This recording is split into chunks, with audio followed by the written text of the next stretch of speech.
pun dados watalan cara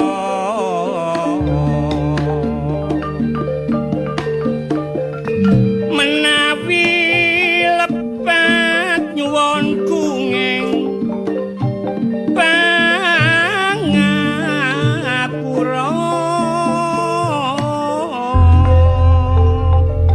pring sinigar ginawe galar ditata rapet sarwa digelar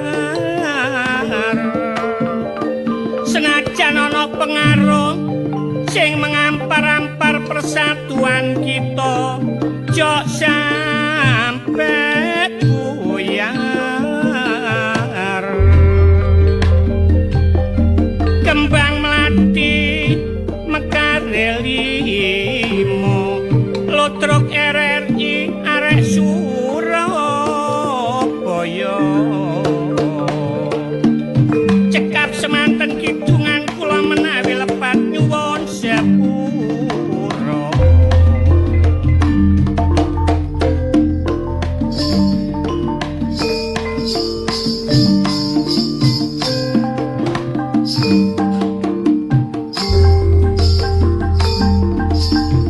ojo enak kopiani reng abang-abang pinggire lambe ojo enak laku bareng kadung timbang gamelo duwe lakar udang sing teres pisang apek banyu digawe ngombe lakar tandang sing pantes pisan golek sangu digawe mule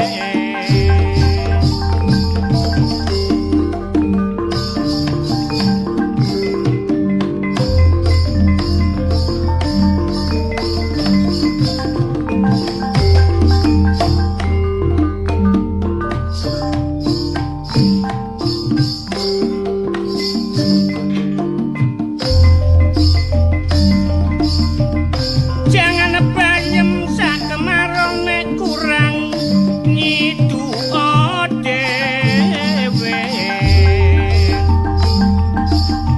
nek demen kirimo ingon nek gak demen apa benare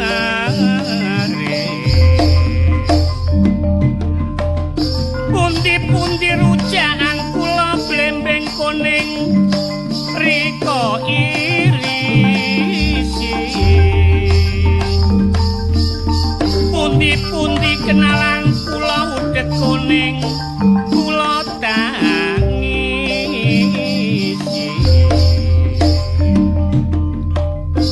wong kang ngaji kongkon setrikon telah cedek do jero gano wong gak cantik dikongkon teka terus ngadeg dicokot lampu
rasane seger tuku serbat campur apukat Awake seger sing tanpa dokter, awake sehat tanpa ngombe obat.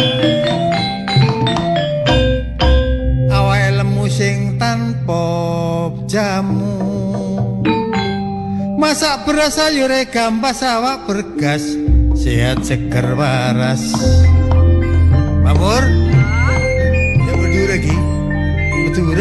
Oke. Aing mata gili.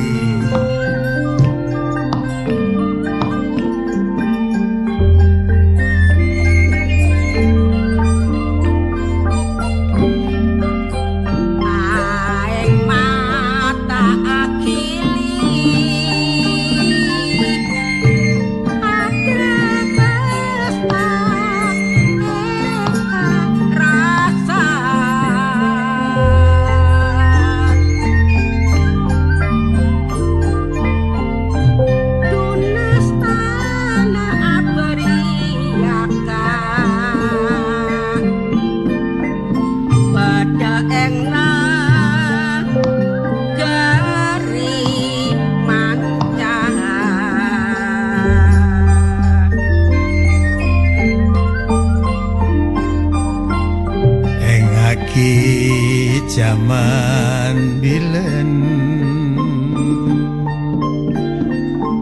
jaman ki polong kapi,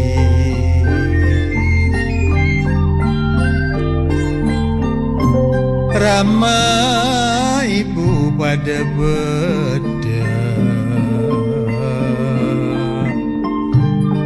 Sampai nyandang susah. Aduh, neser kena.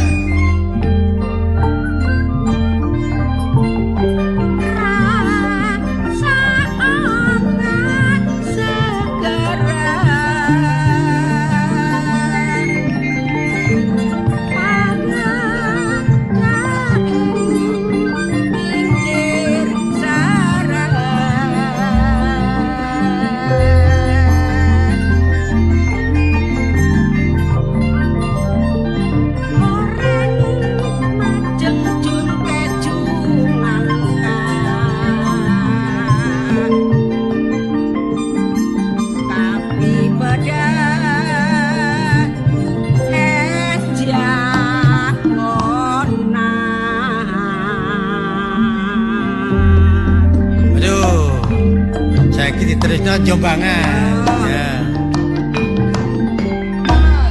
Ayo kawetono. Nek nang Jombang kampunge sangon lamah kenang akeh medine kadok gak Jombang nek kirim ingon dene gak seneng apa mestine. Madura. Iya. Ikan apa lek se tompak-nompak becak tadek kudungan. Ikan apa jeping se pentak ukur ngocak tadek bungan.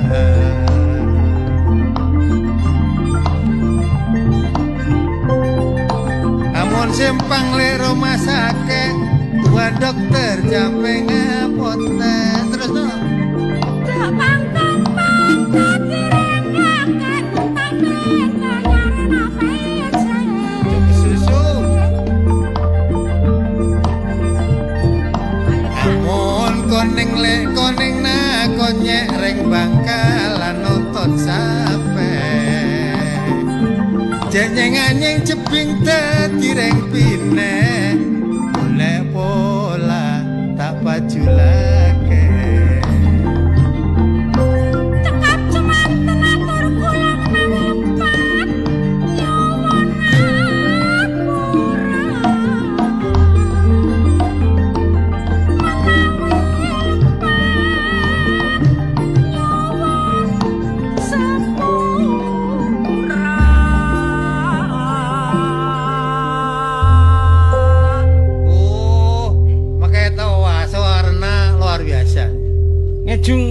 Madura. Kedune apa iki Madura?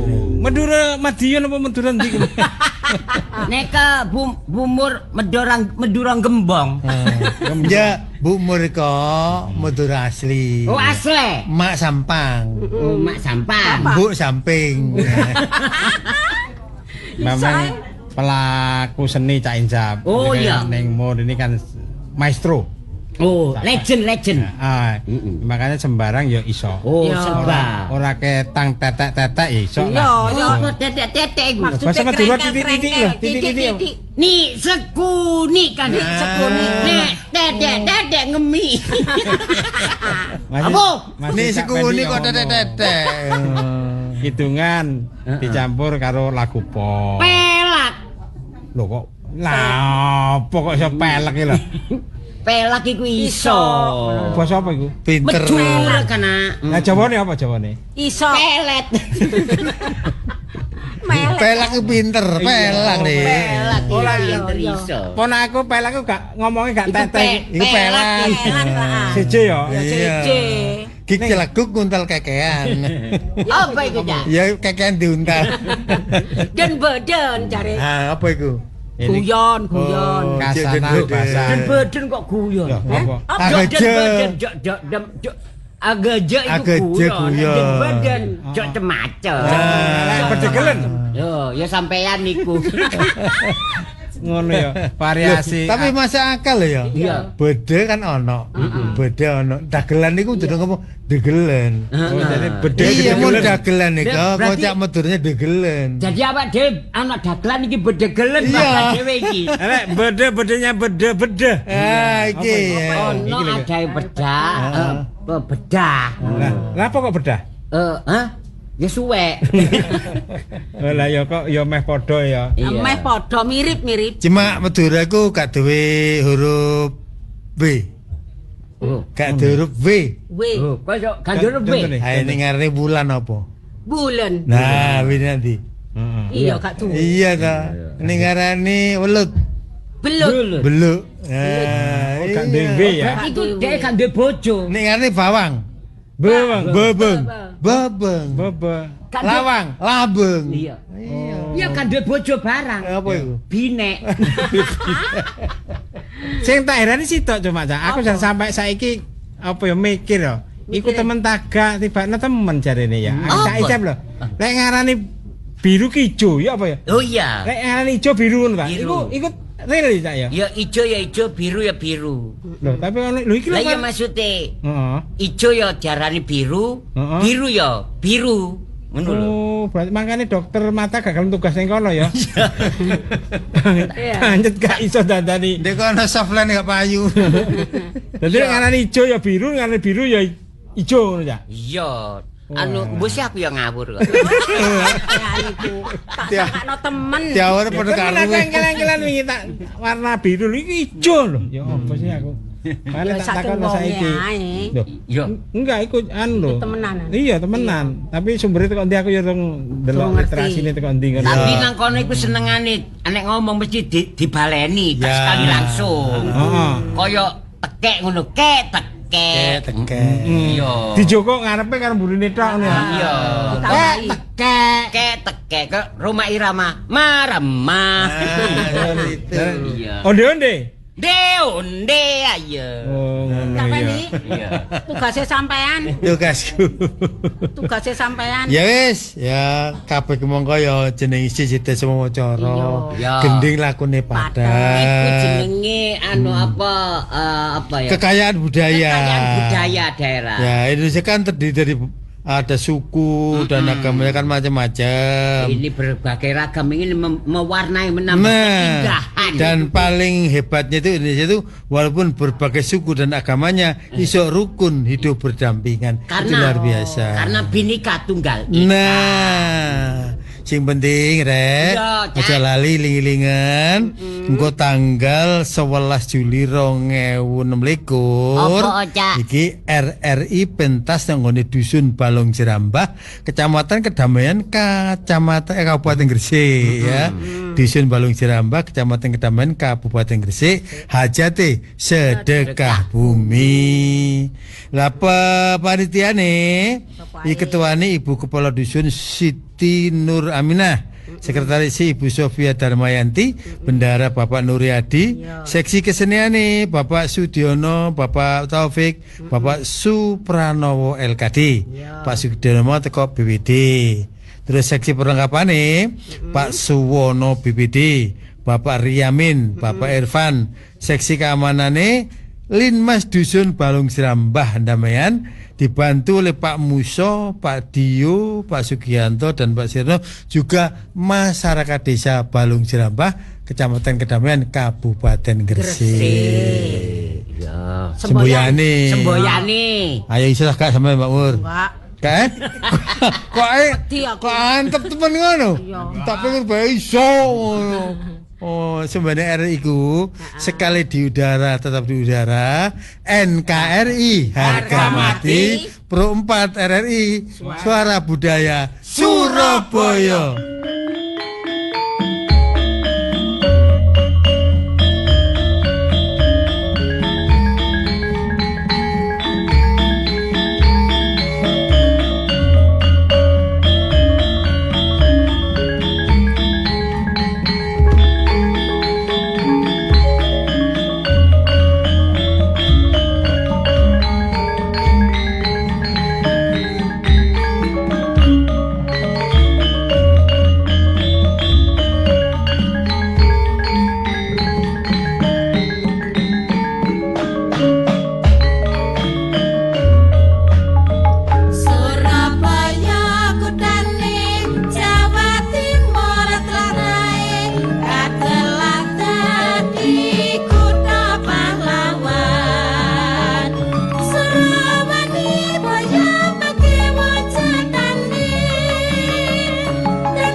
Sugeng dalu sugeng pepanggihan malih kalian giaran Ludruk RRI Surabaya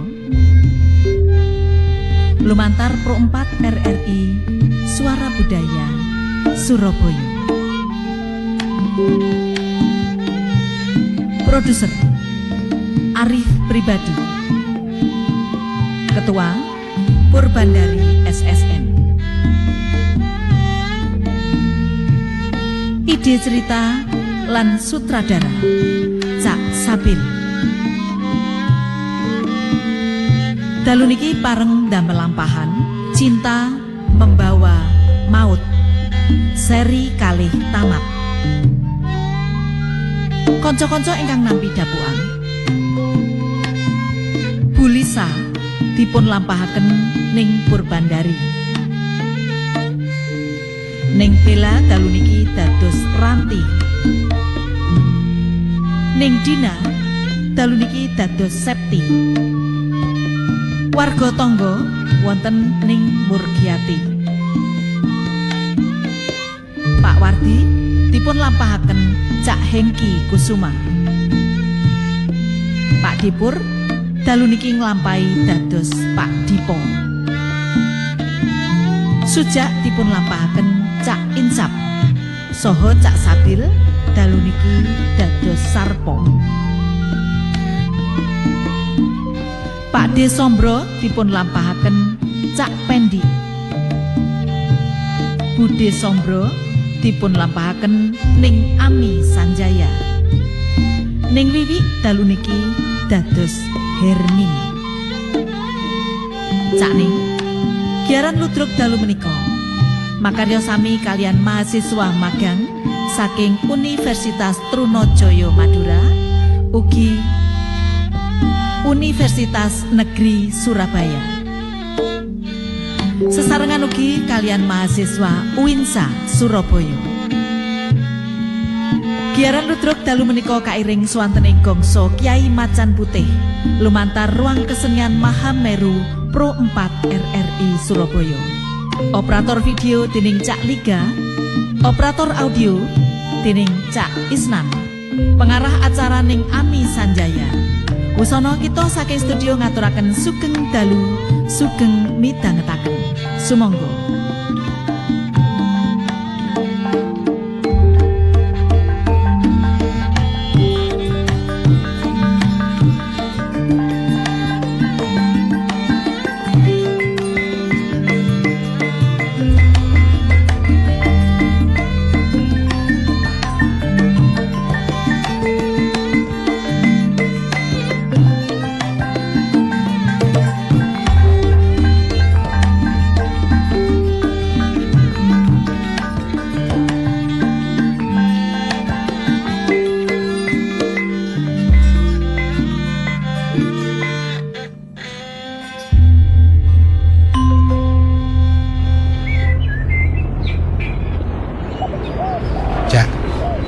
Apa?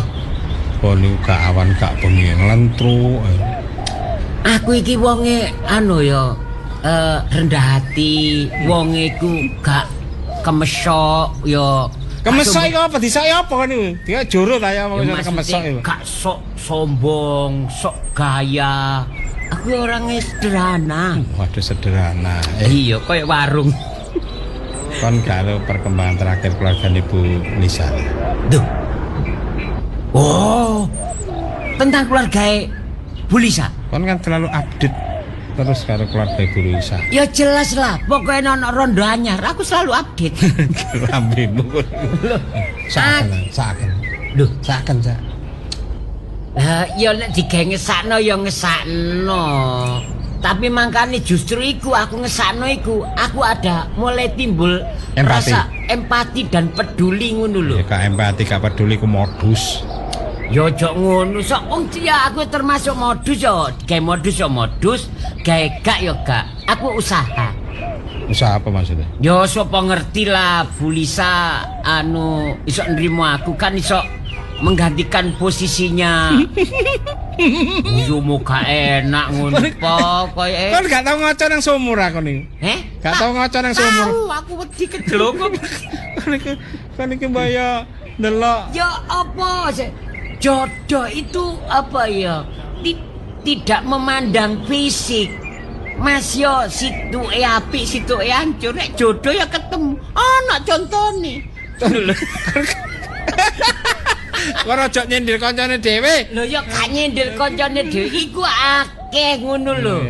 Ya, nek wis jodoh iku gak. Ya tapi ya kon iki koyo mokal ta lah mokal. Ora opo gak poso kok mokal. Tidak masuk akal, tidak ketemu nalar. Oh, ngono ta. Iya. Ya terus apa? Perkembangan nih. Bu Lisa iku. Iya. Kon Pak Wardi. Pak Wardi. Pak Wardi ku ternyata ku biyen koncone Bu Lisa, koncone juga bojone Bu Lisa. Oh. Nah saiki meksa dengan segala cara supaya Bu Lisa gelem dirabi Pak Wardi nyonyor lambemu kon. Pak Wardi. Belum tahu, Pak Wardi. Iku Maksudmu? berarti dadi kompetitorku. Lho. Wow, dadi pesainginku. Wani kon. Dadi kompetitor wani kon. Loh. Wani tak gak? Loh, Kak. Ya ngono Ya kon. jelas ya. Nek gantenge yo ganteng Pak Wardi. Alhamdulillah. Sugiye yo sugih Pak Wardi. Syukur lek semua akoni ngono. Lah iya, Lah, tapi masalah cinta, oh, aku tidak mau kalah. Oh, kon kate golek wong tuwek. Loh, iya apa caranya? Golek wong pinter. Ya iyalah. Coba ngajak kuliah ning awakmu. Oh, enggak ngono. Nah. Ya pokoknya bersaing. Ya aku salah ya apa mendapatkan bulisaiku. Aku cuma ngelikno lho. Ojo nemen-nemen lek ngendeng karo bulisa kon kok iso. Ngene lho, Po Sarpo, wong jenenge usaha kan gak oleh putus asa. Perkara hasil tidak sing penting maju terus berjuang. Demikian juga dengan Pak Wardi. Heeh. Pak Wardi saben dina nasab meh mendina. Lu Kon paling ketemu pirang minggu pisan. Lah Pak Wardi ku mendina. bendino Heeh. Ngapa kon guyu ngono? kalah aku. Mangan iku sakno anake lho, Ranti karo Septik. Apa? Itu kan dijanjikan. Aku dari sapa iku Makmur cerita ya. Iya. Makmur kan sering rono. Heeh. Umur iku lho. Iya. Jadi dhek mbok bakul sinambi woro. Artine Ya dhek kan dodolan karo golek woro, golek oh, warta. golek berita, golek omongan. Dadi aku iki mengutip dari pernyataane ning muriku. Heeh. Jadi Pak Wardi ku bener-bener ngebet pengen rabi Bulisa. Wah. Bahkan Ranti karo Septi waktu dibiayai. Kenapa kon biayai Septi karo Ranti anake? Kalau panggil guyumu kayak sini-sini ya. Lu gak ngono. Jadi Pak Wardi itu kate biayai Ranti karo Kabeh dicukupi. dicukupi kabeh. Digawekno omah ditukokno mobil 7. Kon nukokno mobil piro kok guyu ngono? Gak kuat aku. Lah iya makane iku tak jaluk kesadaranmu ndang introspeksi diri, ndang mawas diri supaya kon gak stres. Wis ngene lho. Pokoke aku tetep usaha. Pekorongku aku kalah saingan karo Pak Wardi. Wis urusan mburi lah, Ini ngono kan lho. temen kon. Iya. Kon lek iso tak eman lho, Cak. Tah, wong cinta itu mengalahkan segalanya. Wow. Cak, keren. Duh, Sampean iki nok dalan, nok pinggir dalan, nok rame. Kesik. yo, yo, Nyuwun sewu nggih. yo, Ngomong apa? yo masalah. Ngomong Nyuwun Jawa. sewu, kenalan riyen. Oh, gak ngono. Kok Nggih. sampean moro-moro? Jelas. Lah, Wong arek wong Masalah kula niku kula tingali ndugi tebing ya. Heeh. Kok serius ngoten. Ya, kenal. Yo, Enten dibahas ngoten. aku kenal gak sih ya. Dek moro Rene iku jelaskan sik rungono sih. Rene iku mergo kan simpati karo aku. Delok penampilanku lah. Ah, nggih. Nah, betul. iya dak kan Nggih. ngakoni. Iya. Berarti aku lak nganteng ah. Sing disopo disadek awakmu Padha dhisik, Sak. gantenge. Eh? Padha gantenge. Ya Loh. akeh anakku. Sik. Tangaken Iya. kula Hermin. Oh, Hermin. Nggih. Kenalno aku Suja. Sungguh-sungguh bijak. Oh, Aku gak bakal cocok kenal. mek wonge.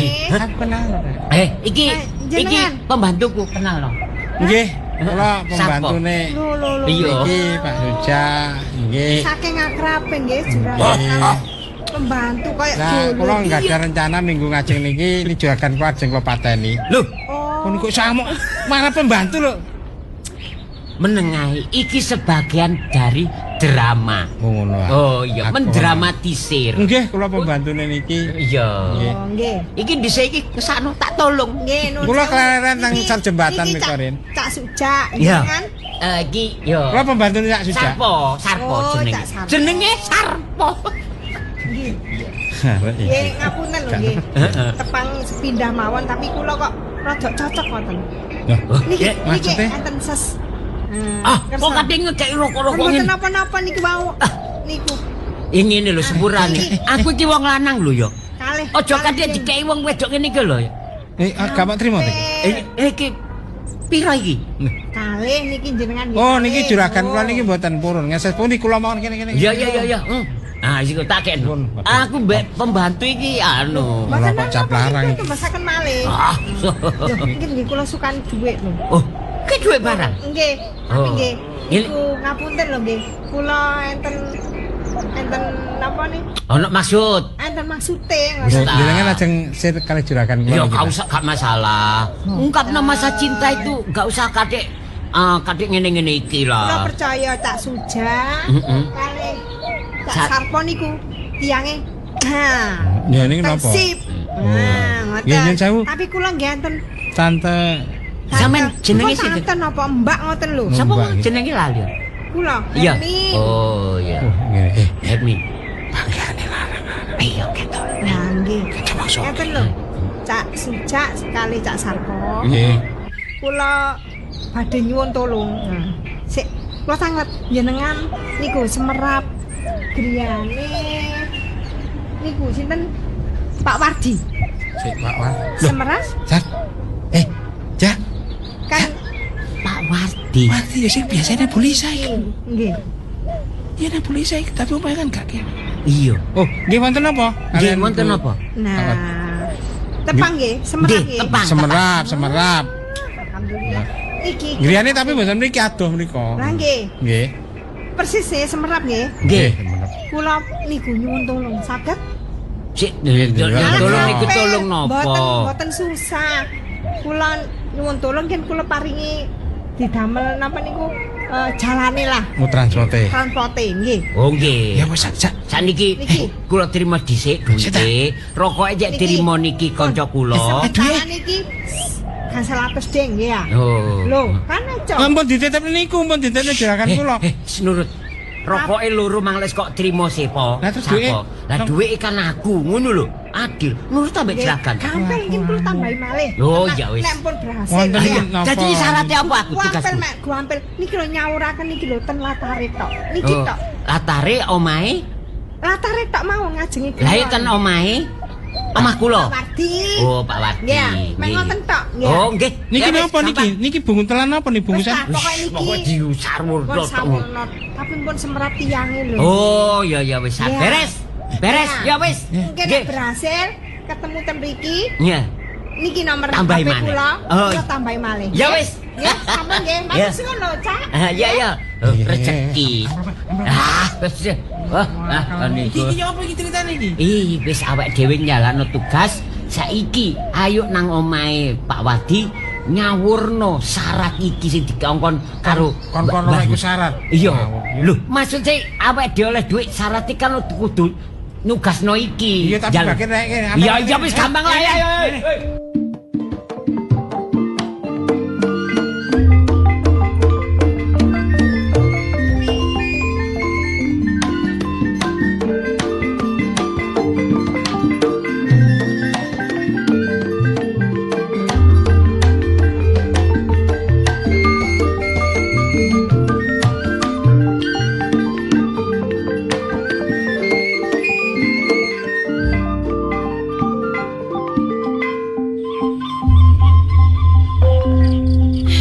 Nduk. Nggih, Bu. Alah cek pinter PR wis mari kabeh. Alhamdulillah sampun. Lho, LKS wingi wis dilengkapi apa cek kurang? Tasik kirang, Bu. Kurang apa? Tasik kirang pinten pelajaran wingi Oh, nane. ngono. Lah iku sik biyen ki lunase jarine pira? Sekitar 480 ya? Nggih, Bu. Oh, lah iku sampun lagi tenan. ibu lho wingi lagi duwe dhuwit 130. Berarti kurang pira, Nduk? 350 kados sing. Kurang 350. Nggih. Oh, ya wis. Oh, nek 350 ki ono. Pas. Alhamdulillah. Heeh. Mboten apa-apa, Bu. Ya ora apa-apa wong kancane kanggo anake. Nggih, alhamdulillah dados mungkin saged damel ngelunasi LKS. Kok ojo lali kwitansi sing iku digawa kurangane terus engko nyuwun kwitansi pelunasan nang bu gurune ya. Nggih, siap, Bu. Mungkin kula suwunaken nggih, Bu. Iya, ngono PR liyane gak apa-apa to. Nggih, sampun mantun. pun Ibu digarap. ki sakjane ya mikirno awakmu ki apa gantian laptop karo kanca-kancamu ngono iku gak apa-apa to, Nduk. Mboten napa-napa tapi kula nggih tasik dereng pengen tumbas laptop tasik saged didamel mboten apa-apa. Cek iso digawe sing iku. Nggih. Lah kadang-kadang awakmu sing wingi apa nunut kancamu apa kae? Apa browsing-browsing ngono ta? Nggih niku tugas kelompok, Bu. Oh, nek ngono iku tugas kelompok. Nggih. Tapi laptopmu sing elek iki sik digawe ya. Nggih didamel riyen. Pokoke diwat-wat yo. Nggih. Diwat-wat ngono iso ya wis sementara gentenan dhisik arek Nggih, Bu. Mbak. Kula Yo. wet-wet laptop nggih. Ya wis engko nek koyok tas, koyok sepatu ngono kan yo si api-api. Nggih, leres. Ya biyen zamane bapak si ono kan yo awakmu mesti nyuwun apa-apa dituruti. Nggih, riyen pas zamane bapak tasik enten kan nek badene ngeten iki mlebet sekolah unggah-unggahan Mesti tasih anyar, kula tumbas sepatu anyar. ingkang kula pengini tapi nek sakniki berhubung bapak mboten wonten nggih ndamel saentene mboten napa Trimo ya wong sing wingi-wingi yo sik ono sik tasmu sik ono loro to sing Nggih, apik-apik tas nang enten, mburi. nggih. Ya pinter ngono nek nyimpen ngono diplastiki ya tiruan ibu nek nyimpen apa-apa ngono Nggih, Bu. diplastiki dadi barange awet yo. Nggih. Ya wis kok dongakno ibu rezekine lancar. Nggih, amin. Sakjane iki ibu ki wingi ditawani neh apa kaya ning rumah makan ngono lho, Nduk. Lah Saiki kan model rumah makan ngono buka apa karyawan wedok-wedok ngono to. Lah mungkin nek ibu nyambut ing rumah makan kekeselen mboten jenengan. Lah kaya ane ya iku nek prosoku nek melok neng kene iki ya wis enak mulehe kan gak sore-sore Nggih, nek nang rumah leres. makan kan ngladeni wong makan malam bareng kan sampai bengi-bengi ngono lho Nggih, Bu. Nduk. Heeh, tapi yo memang nek didelok hasile yo bae yo yang ngene iki ya wis ya mek ngene iki sak wulan yo cukup digawe pokoke tapi nek nang rumah makan jarine sih rada akeh jari kanca-kancane ibu cuman yo sik ibu sik mikir-mikir. Nggih, Tapi yo muga-muga isuk wae yo muga-muga ketututan ngono yo besok nek awakmu wayahe kuliah mbakmu sedeng kerja mbakmu nang ndi celuken Oh Mbak setrika masuk Anu. gak mari-mari ken mau Nggih, kula panggil neteng. Mm-mm. Mbak. Ditimbali Ibu, Mbak. Napa Bu? Nduk Ranti wis setrika gak mari-mari Sampun. Ceket mari Bu. seragame adik barang wis mbok gosokno ya mbok adikmu ben setrika dhewe Nggih, kula tak belajar kali Mbak mungkin. lah ngono diajari Iya engko tak ajari Bu nyetrika. lah wong adikmu nglempet klambi lho gak iso Kita sih belajar. Ya wis kok di belajar ya Dik. Nggih. Nang belajar pijit. Saiki ben gak padha keseli ngono lho wis pokoke klambine dhewe-dhewe disetrika dhewe-dhewe wis ngono. Nggih, Bu. Waalaikumsalam. Assalamualaikum. Ya Allah, Mas Mbak Yu. Allah. Lah kok nggawa apa? Nduk, ayo salim kono, salim. Pak D, Bude. Mlumpuk jagongan apa wae iki? Mbak kene Mbak aku rangkulan Kok Mbak, kayak suwi gayeng gak ngono. petok Mbak. Tapi Iya. tapi wis rada klemis saiki. Jare ngono wis boleh lah. Iya iki lho Cak. Aku kok kepikiran. Aku saiki wis kerja ambek kanca-kancaku.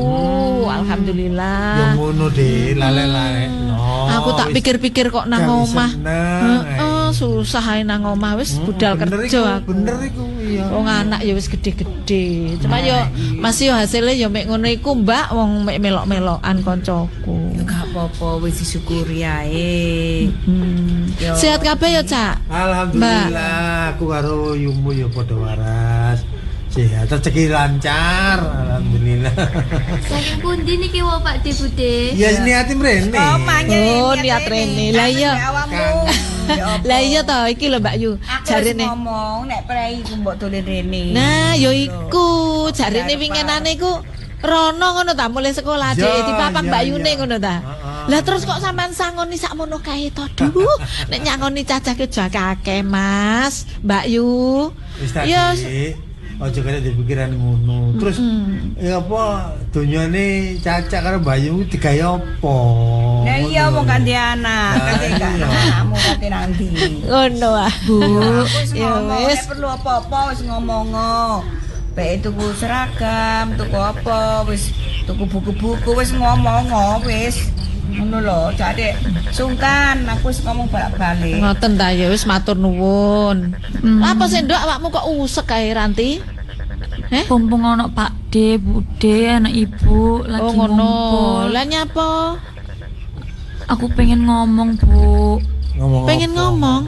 Lah ngomong apa Nduk? Ndek pacar ta ya apa? Gagah Nduk ada gagah kurban. Ayo. Lungguh sing enak. Nah. Ini lho Bu.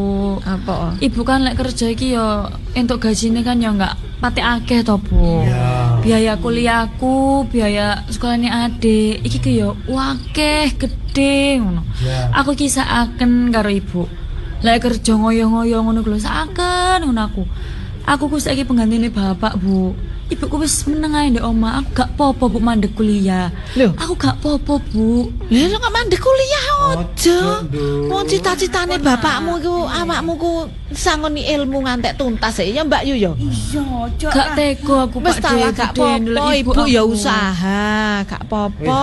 Apapun yang terjadi, awakmu kudu tetep sekolah, kuliah wis kudu sampai tuntas. Koyok ngene iki lho Mas, aku Kuliah bareng lapo. lah iya aku koyok ngene iki lho Mbak Yu, sing tak kuwatiri anak-anakku malah terus gak semangat ngene iki lho. Duwe perlu apa-apa ku rono.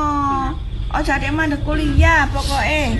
Ranti karo Septi, ibumu nyambut gawe bukan semata-mata golek duit, gawe nglibur awake, digawe nglipur atine, digawe nglali-nglali ngono. Saiki dilon ibumu nyambut gawe tapi kan awake ketok padet, ketok sumringah kan ngono ya.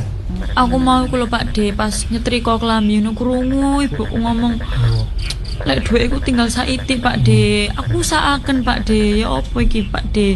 Mendingan ibu iku ndak omah ae ben aku ae sing kerja aku gak popo Bu gak kuliah Bu. Wis aja wong karek didik lho. Karek didik awakmu kira yo eman-eman to yo.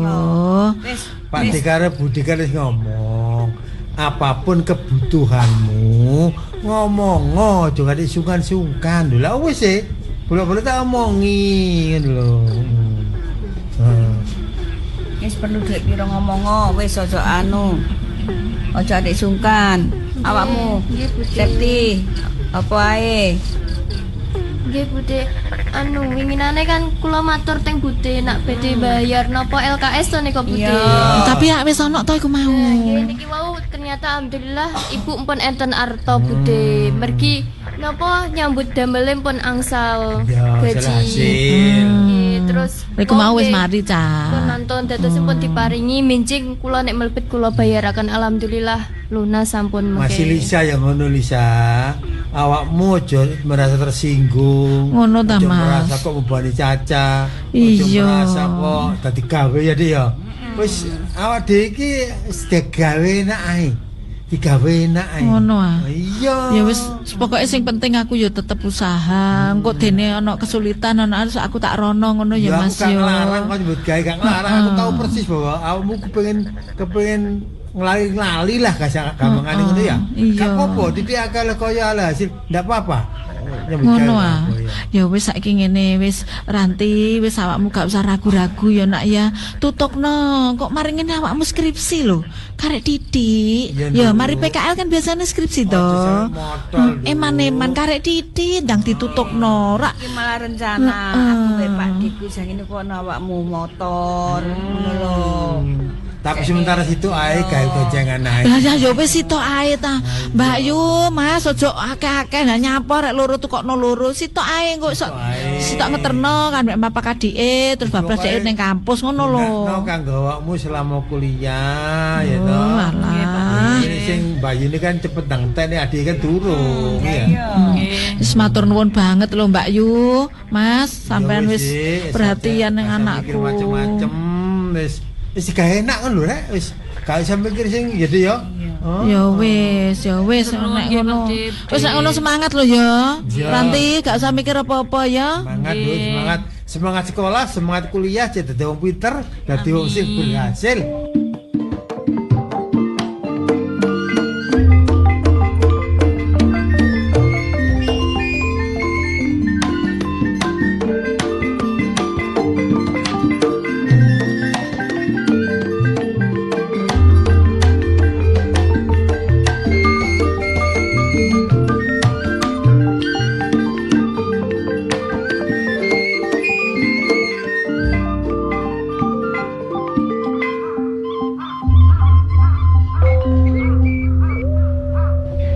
Loh, semai beduk sarme juga mulai. Sawah beduk ndang mulih ngono. Sisa ana sing ngompen. Apa ae? Lho, Monggo, wah anu dak ya. Abane anu. Ya. Loh. Wah. Ada. Ya. Ya apa. Sampe nek ningali kula cahya kula sakniki ya. Iya apa? Maksudmu wis apa sukses sing tak kekno awakmu? Nek sing riyin iku pancen sukses. Terus iki ana masalah maneh ngono lho. Kula niki. Pun koyok ngeten iki kasane kan nggih mboten pamer nggih. Lho lak mboten kurang napa-napa sih. Lho lah iya lha apa? Lah kok kula niki ditampik karo wong wedok niki ya napa? Waduh. Wardi. Nggih. Kon sampe ditampik arek wedok. Nggih. Isin, Dik. Lho, sing isin sakjane mboten kula to. Lah sampe ketemu isin, Mbak. Lho lah mangkane kok sing arek wedok sing modele ya apa kok sampe nampik nang awakmu lho. Arek wedok niki cinta pertama kula rumiyin. Pirang puluh tahun kepungkur. Lah sakniki larene dadi rondo. Namine Lisa. Ya, jatuh lawas ya. Jatuh lawas. Istilahnya jatuh lawas. Kula sampai sakniki, film niku mesti ketok-ketok. Mosok kon yo Cik seneng ae ambek arek iku. Bareng dadi rondo winginan niku teng Griyani. Kula ngomong terang-terangan mawon. Lho kok suta mawon kali bisa. Kula ningali magnete rondo niku cek gedhe kok. Lho mosok awakmu kok sampe ya apa sih maksudku? Wong kon yo gak kurang ambek wong wedok sapa ae sing seneng nang awakmu gak kurang. Lah saiki kon ditampik ambek Lisa lho kok. Mbah, sampean nate sanjang. Mbok menungso kumecita to koyo apa suatu saat mesti kena watu nih. Iki bek niku kena watu. Iya. Bekne watu, bekne pengapesamu. Kon kok sampe kula ngomong iki ngene. Sampai kula niki nggih sotok banget. Pun anakmu loro aku sing nanggung biaya ini kan. Lah iya apa manis anak-anak kok sampai termeh-meh ambek Lisa iki lho. Modele kaya Mbah ya no sampean. Sakniki ngeten terus terang mawon, Mbah. Nek sing rumiyin niku sampean sukses. Kula nyuntul ngarep sampean sing sakniki. Niki perkara gampang sih. Wong perkara ngenekno arek wedok. Lho lah iya. Ya napa carane Lisa niku sing goleki kula mboten kula sing goleki. Saya napa carane? Opo rampene napa mawon kula saguh. Wis gak usah wis. Pokoke nek perkara ngono kecil kanggo Mbak Bos. Kanggo ku ya sego jangan ngono. Isin. Wis kon njaluk kapan arek iku iso goleki awakmu. Nah. Goleki kula iso seneng ambek awakmu. Gelem dadi bojomu ngono ya. Leres. Nek perlu saged ngomong wis aku pasrah aku rabi tambah. Sampai nyuwun napa kula sanggupi. Pun. Percaya kali kula. Ngene iki. Ya napa? Tak gawani syarat. Syarat? Nggih. Awakmu wis gak usah mlebu nang omahe. Ya terus ya napa? Ya syarat iku engko sawurna nggone pelatarane omahe. Ngoten. Jame jam pinten? Ya nek wis lingsir ya wis mari-mari isak gak apa-apa. Pokoke gak sampe tengah wengi mboten ngono. Iya, tengah wengi nek awakmu jek melek. Lah engko kon wis turu sore. Aja turu sik lho. Nggih mboten nek gak ada niat kula anu. Pokoke aja sampe keturun dhisik. Tak jupuno syarate iki aku duwe ya. Mbak apa? Nyawuraken niku ndugi etan apa ndugi kulon apa ndugi lor apa kidul? Ya ndelok dinane. Nek iki meniki pon ya teko kidul. Kulon. Kulon ya. Kulon diawiti teko kidul ya.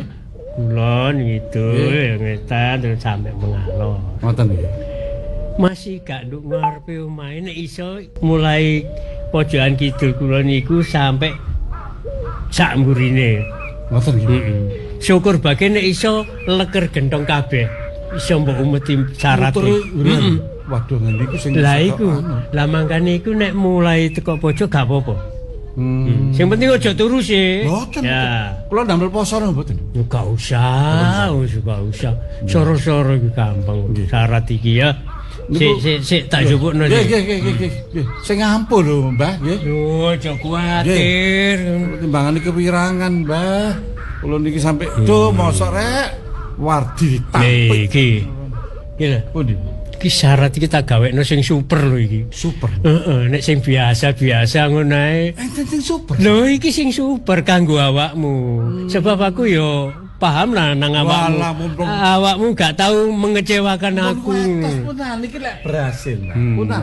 Nggih ngapunten iki. Sak omonge Mbah Dipo kula turuti. Salah. Lho, yo. Ngomong napa niku, Pak? Iya wis iku ucapanku matur nuwunku yo kanggone awakmu. Salah nyanyi ta. Lho, iku dongane goblok. Montrone. Aku ngapano mantra kon ngomong ae boleh tumpang syuh leku. Nggih. Niki ya rupine napa niku? Iki ya. Nggih. Iki beras kuning. Beras sing wis tak campur ambek kunir. Oh nggih. Yo gak lali yo tak japani iki. Nggih. Mantrane. Ya. Kula mboten usah sahur yo beras ngono ya, gak nyawur-nyawur beras iki nyauri jabang bayine si Lisa. Oh kula ngomong ngoten nggih. Muga nurut, muga manut sak karepe atiku, sak ucapku dinut karo jabang bayine Lisa. Waduh, pun dawa-dawa kan dicatet mawon, Pak. Gak usah dicatet, jopo nek dicatet iku gak mandi. Oh, nggih. Ya, gak nyawur-nyawurno beras kuning iki. Nyauri jabang bayi Lisa supaya manut, supaya nganut gelem dadi bojoku ya, supaya apa sing dadi karepku iso dituruti. Ngoten. Ngedruk lemah mboten. Aja banter-banter. Napa? Lha ngedruk lemah banter-banter semute mudal iki. Pak mun guyon apa ngawur rek. Bengi-bengi ngedruk lemah sing ndek omah krungu tambah ya. Wis aja lali pokoke syarat iki sawurna mulai pojok Idul Kulon sampai saubengi omane iso. Berarti sakniki kula langsung mriko napa ya napa? Iki awan. Oh ngoten nggih. Ayo nggih.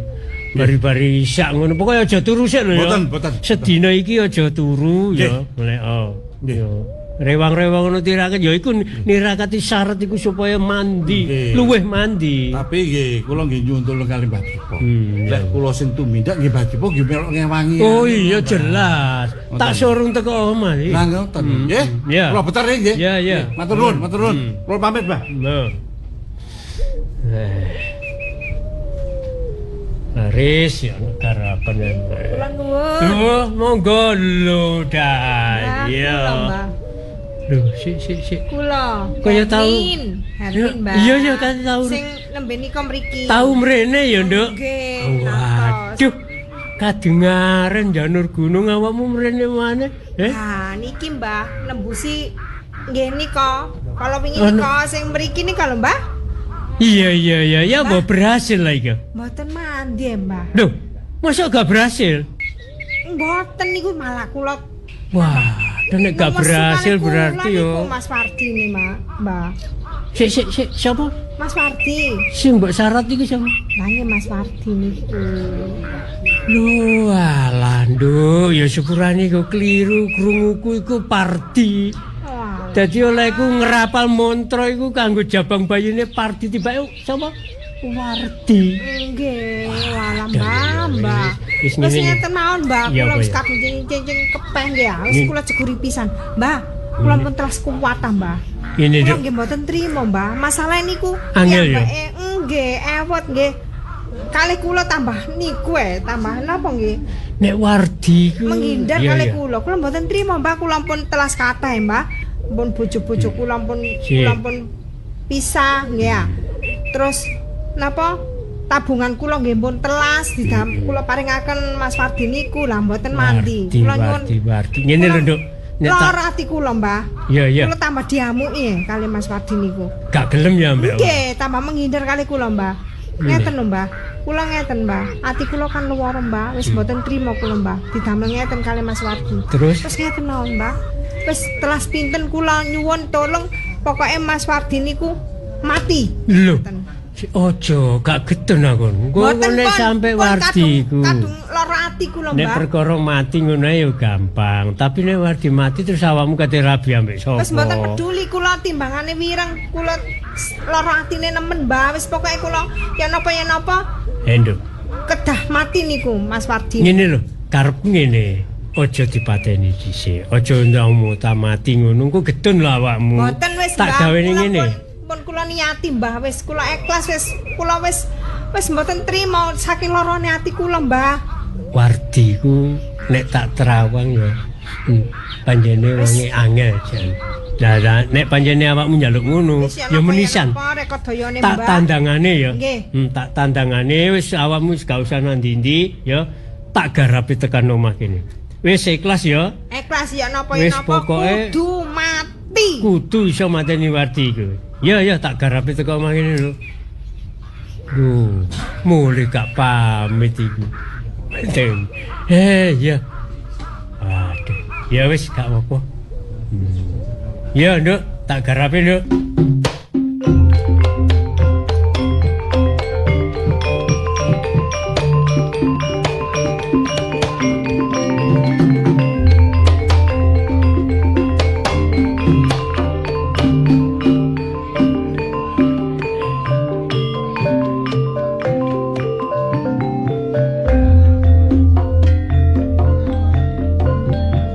Suwe akan ku antran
aku ya kudu iso milah-milahno duitku.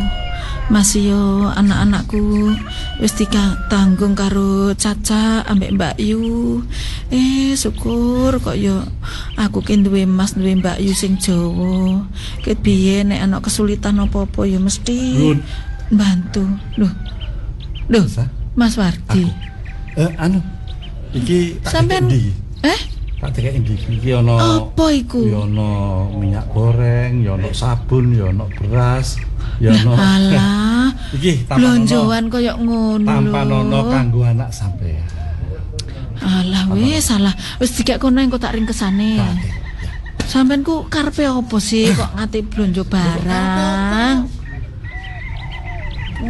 Nalika pertama aku mrene aku sing ngomong nang koyo ngono aku rumangsa duwe tanggung jawab. Nah saiki tak buktikno tanggung jawab. Ya toh? Iya tapi yo aja terus ngene to. Mosok teko-teko langsung nggawa blonjoan ngono lho.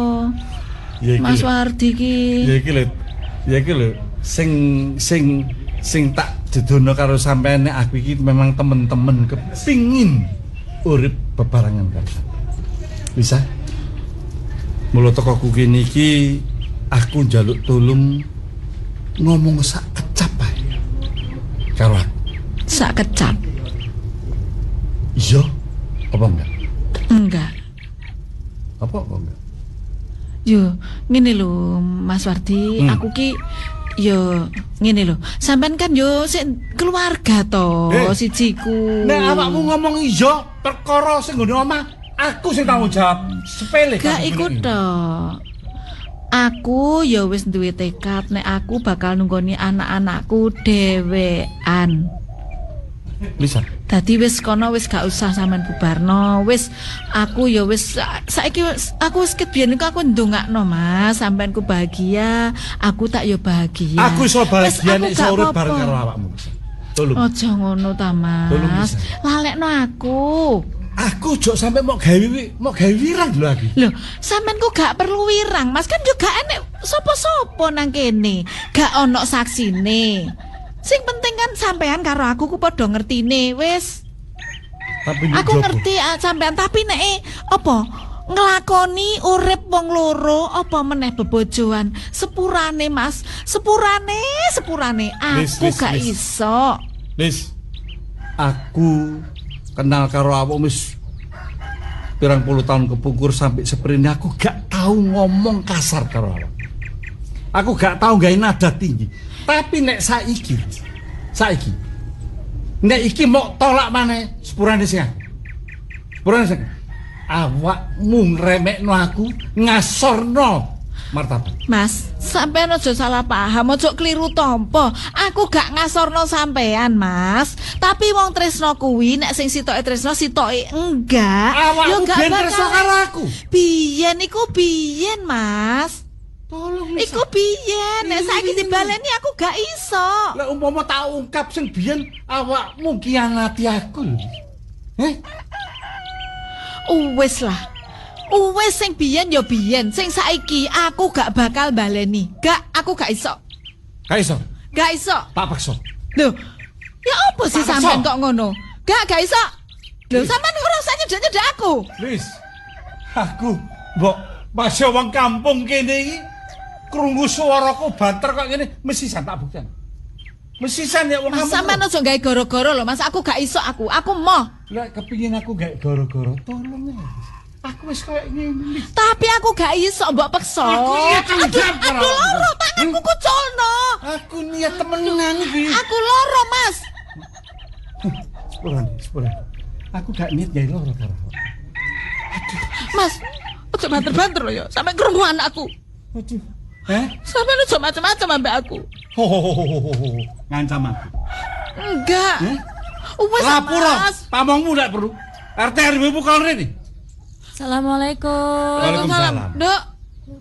Oh. Sinten nggih? Iki ta, anakmu. Iya, Mas. Aku Wardi. Sing jaman puluhan tahun kepungkur tresno pertamane ibumu. Sampeyan siapa? Kula Ranti. Ranti. Nggih, niki adik kula. Nah, Ranti.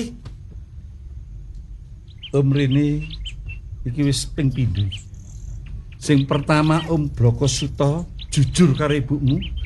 Dengan status ibumu janda kok ini, kepingin ngangkat derajate, kepingin ngerabi karo ibumu. Saiki nagih gelemo dadi bojoku, awakmu tak openi sekolah teko ndi, aku sing badan. Sepurane Om. Apa? Sing biyen iku sing biyen. Wis gak usah dibalik-balikno nak kene. Omonganmu kok ngono. Mau anggap aku iki wong elek ngono ta? Duduk ngono Om, sepurane. Cuman ya saken ibuke, ibuku kan wis. Justru aku mrene duwe karep kok ngono iku, justru aku duwe rasa belas kasihan karo ibumu. Wis salah Mas, wis. Ingin iki wis nunjukno nek anakku ku yo gak setuju. Wis gak usah didawa-dawa Mas. Aku yo nomor 1 aku gak gelem dadi perusak rumah tangga sampean. Wis. Aku gak namamu rusak ya. Enggak masih sampean terus nguber-nguber aku. Enggak, aku tetep enggak Mas. Aku arep nutukno uripku gawe ambek anak-anakku. Ojo ngomong ngono ya. Wis salah Mas. Iki tulus ya. Lisa. Sampeyan aja maksa aku Mas. Tolong Lisa. Aku iso dadi gendeng iki ya sore. Om, sepurane Om. Ibuku wis nangis lho. Aku tuh yo tanggung jawab saiki. Kasih bapakku kan aku tanggung jawab ibuku Om. Nduk, percaya karo aku. Aku akan membahagiakan ibuku. Gak ono sing iso ganteni bapakku Om. Aku sing iso ganteni. ganteni. Iso. Gak ono sing iso ganteni bapakku Om. Mas rungokno to Mas. Enggak Mas. Nangis, Om. Aku gak iso Mas. Gak iso. Jadi awakmu gak iso ngewangi ngomongi ibumu. Kula tetep bela ibu kula Om. Bela ngono, tapi mbok tolong kayak ono omongan ibu. Ono wong lanang sing gelem tanggung jawab lahir batin ibu. Nduk, gak iso nduk iki wis rumah tangga nduk emoh, nduk ibu emoh. Aku gak gelem nglarani atine wong wedok. Aja ngomong-ngomong perkara ngono lho. Aku gak gelem nglarani atine wong ambek meneh, aku gak tresno ambek sampean. Kan bukan ngono iku urus aku dhewe. Wis. Aku gak tresno ambek sampean, Mas. Oh. Gak tresno. Wis gak tresno aku. Bisa? Wis Om aja dipaksa Om. Omonganmu koyo ngono. Tak gowo sampai kapan. Nanging iling-iling. Nampik niat atiku, nampik tresnomu. Loro atiku tak gowo sampai selawas uripmu. Nek ana apa-apa nih. Lho kok ana ya? Ana anake ya. Nek ana apa-apa nang ibumu, ojo golek ya. Eling ya. Nek ana apa-apa ning awakmu utawa anakmu, ojo ngrepek-ngrepek nangis sakit jaluk tulung karo aku. Mikir. Maksudnya apa iku Bu? Om iku ngomong kayak ngono. Wis. Beno. Blonjoane dikekno Budemur. Iku mau blonjoane wong iku. Wis, sing penting saiki ngene, Nduk. Awakmu ning kampus ya hati-hati. Ya. Nggih, Bu. Ibu ya bakal njaga awak hati-hati. Malah nek perlu engko Budemur ben turu kene ae ambek ibu, ambek awake dhewe kabeh. Ya. Bu, saya ngoten Bu, kula nggih nderek kepikiran malian. Wow, Om kok sing terakhir matur ngoten. Lah iya, awak dhewe kudu ngati-ngati aja lali. Nang omah kene gak ono wong lanang. Nggih. Ya, nek mulai cek bengi-bengi. Pokoke magrib wis ndang ning omah, wis dadi kancinge rapet wis ning omah ae. Ya, wis ngomong sak ngomong kowe, awakmu nek ning sekolahan, Nduk, Septi, sing hati-hati. Ya, awakmu bareng nek ning kampus ya sing hati-hati ya, Nduk. Nggih, Bu. Wis sepeda motoran barang hati-hati aja banter-banter ya. Saiki dijaga keselamatan awake dhewe, dijaga keamanane awake dhewe ya. Wis saiki wis ndang ayo istirahat, ora usah dipikir, sing penting awakmu kudu percaya barek ibu. Ibu gak bakal ninggal awakmu. Ibu cek tetep tresno karo bapakmu. Ibu gak bakal ambek wong liya, Nduk, ya. Ya wis saiki awakmu sinau sing temenan, dudohno ning Pak Demu. Ambek Bude, Pak Bude Sombro, nek awakmu ki temenan, awakmu pinter, besok nek wis kerja wis enak-enakno wong tuwek-tuwek iki, ya. Ya, mek Pak De barang ojo lali. Ya wis saiki ayo ning mburi. Wis iki kok terno ning Budemur. Saiki terno, Septi. Terno ning Budemur. Nggih, kula kali Mbak ngecek Mbak. Terno.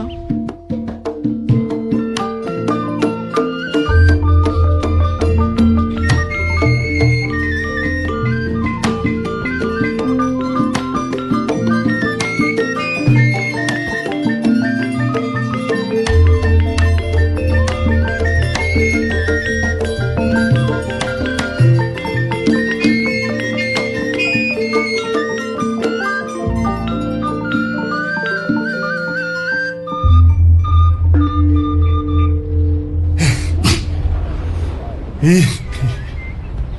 Tak ombeni apa iki supaya atiku gak ndrodok kayak ini. Mbah Tipo. Ya apa sih, Mbah? Kok cek ditampik ya iki. Ya, golek dalan yo apa maneh. Mosok aku kudu nekat. Tak culik.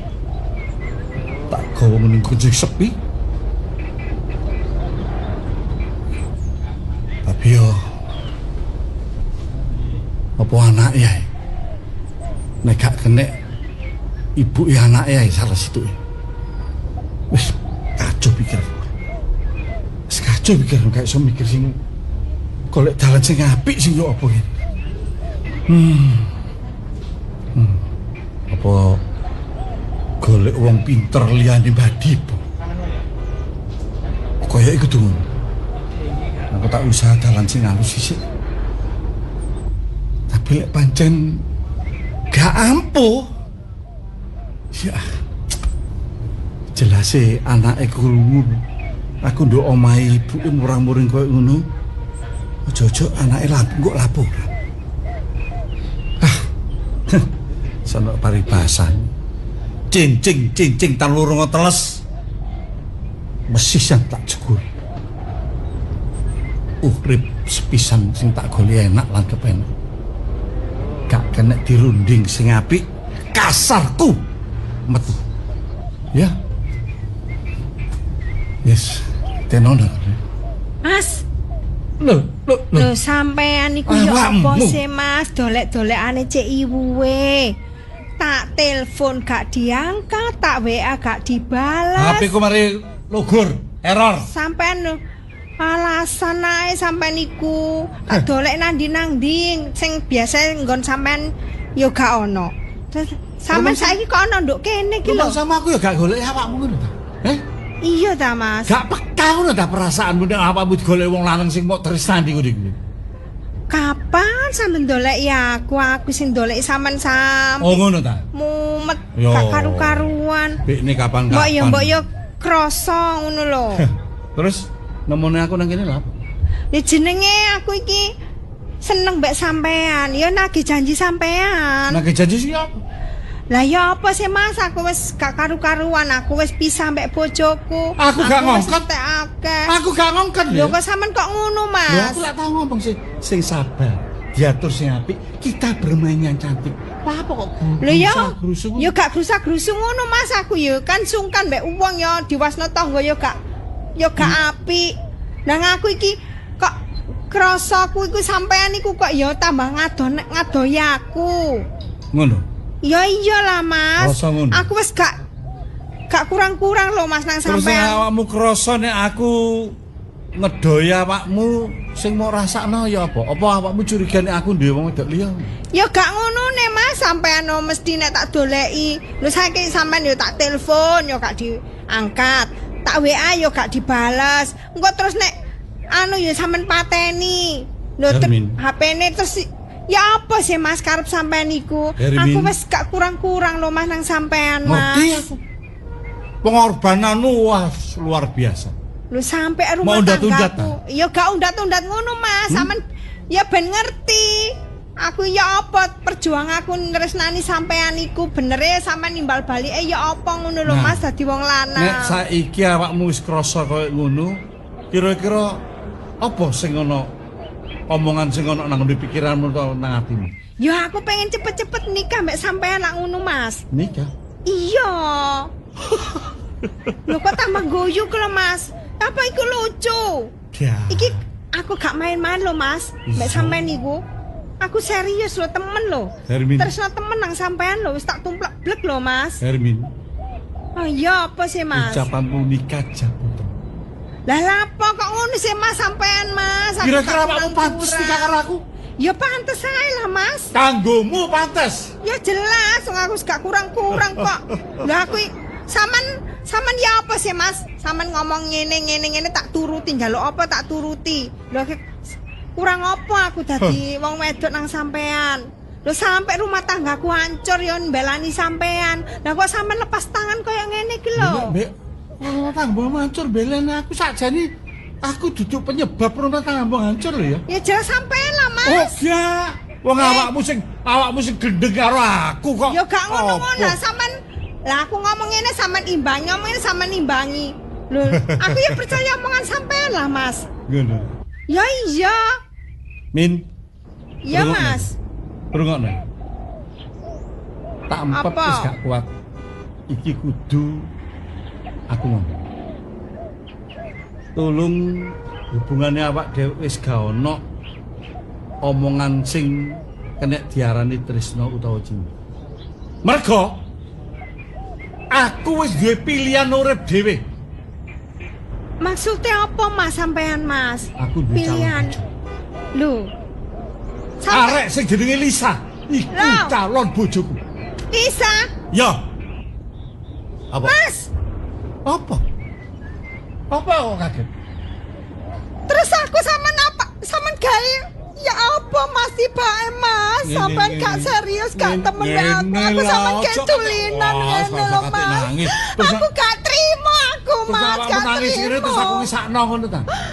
Wis gini. Tak kei dalan sing apik nek awakmu gelem. Ya. Aku wis jujur lho iki mau. Kumpulku sik to. Aku rabi karo Lisa. Nek awakmu pancen jek seneng karo aku, ya apa nek awakmu tak wayu. Mau wis pokoke aku tuh dadi bojo sampean, wis gak iso. Lho lah iya. Umpama tak dadekno bojo nomor 2 nomor 3 lak gak gelem sih. Lho aja ngono Mas, sampean iku janjine jarene. Anu, ijen. Aku tadi bojo sampean ijen. Lah apa kok sampean dadi wayu ping Aku wis duwe bojo. Ya, awakmu ro. Sampean kan ngomong. Aku wis duwe bojo. Bojo terus kok sampean. nek aku rabi mbek Lisa berarti Lisa bojo nomor 2. Nek kon gelem nomor 3. Lho, sampean kok ngono sih, Mas? Tak bagi sampean kok serakah sampean yo angah-angah sampean. Lah, kurang apa aku mbek sampean? Lho gak kurang apa-apa kan. Aku berarti selama ini sampean bijui. Aku gak rumangsa bujuki awak. Lah terus apa-apa iku sing njaluk ngene sing njaluk ngono sing tak turuti ku ya apa sampean? Dasarmu lak tresno karo aku. Ya iyalah, terus sampean lah kan ngimbangi tresnaku. Lho umpama aku iya tresno temenan karo awakmu, ya iku mah lho. Awakmu tak tawani, ya apa nek nomor 3. Ya mah, Mas. Lho nek mau ya sudah. Lho, Mas. Nek mau ya dina iki ya. Dina iki wis asale wong liya balik wong. Lho aja ngono, Mas, aku gak terima aku, Mas. Gak terima kate lapo kon? Lapura ora gak terima. Kate lapo? Temen, Mas. Aja cer aku nek gak iso. Apa? Merjayani sampean. Oh ngacam aku. Ya jelas. Aku wis cenyeng-cenyeng tuwas kepek tak jeguri pisan, Mas. Gak terima aku. Sampean tak ewangi gak karu-karuan kok sampean koyo ngene. Aku tak ngomong gitu. Ket mang gak ngomong titik ku ngomong akeh. Manasno ati sampean nek ngomong. Lara atiku, Mas. Aku iki kepingin ngene iki mergo aku terus terang. Utekku main, mburiku ana sing ndampingi. Tak dadi. Sapa? Wong sing wis kesuwur wis kondang. Mbah Dipa. Lah, ku memang pancen jago. Mbah Dipa? Iya. Lah, apa? Dipa wong tuwa iku? Iya, kata apa? Lah masih aku ya nang Mbah Dipa lho ya. Oh. Berarti aku kandokono aku nang Mbah Dipa kan. Iya. Lah sampeyan ndokono. Aku nang Mbah Dipa ya. Kondong. Lah aku ya Lisa targetku. Lah apa mek kon niku? Wah, wis ah. Lah tibake koyo ngene ya, Mas ya. Kata apa? Wes aku gak kurang-kurang Mas nang sampean. Wah, kata apa? Wes aku gak terima, Mas. Gak terima kata apa? Jok celak aku nek gak iso. Sayang sampean. Lho. Hah? Mati, Pak. Lho,